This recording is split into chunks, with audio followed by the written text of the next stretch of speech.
An import Excel file for PDX typically has several types of data, including product identifiers, product physical descriptors, shipping and logistical information, marketing material, supporting digital assets, as well as other types of data.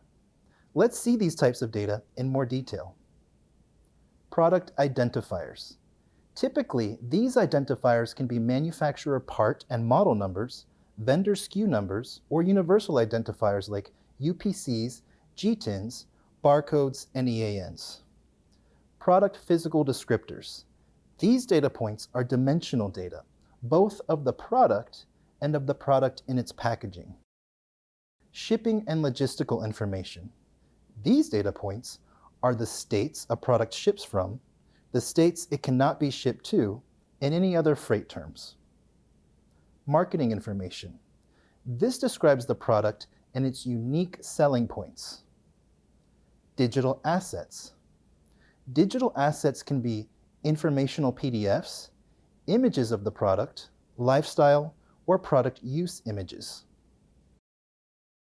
Other types of data.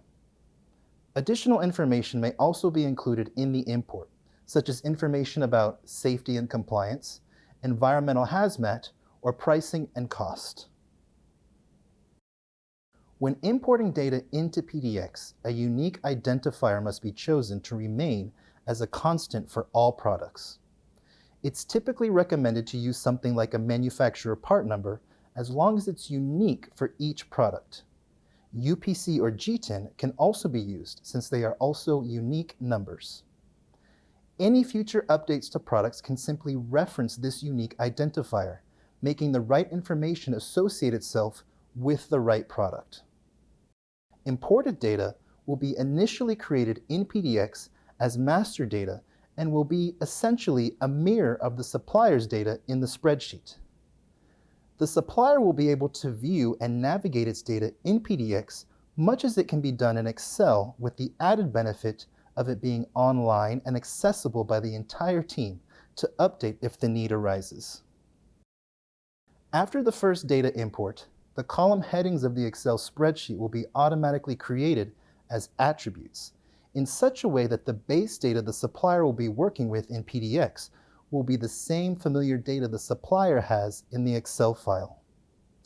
The supplier can perform subsequent imports to update the imported data or to add additional facets to the products by creating new attributes, which is done simply by adding new columns to the spreadsheet.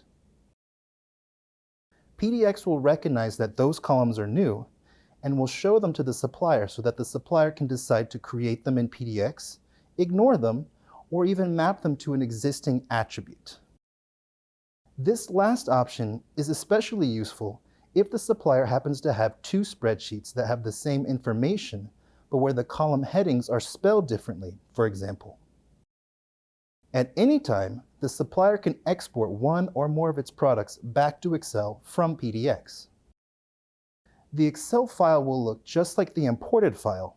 It can also be used as an easy and worry-free way to consistently update and add new products to PDX.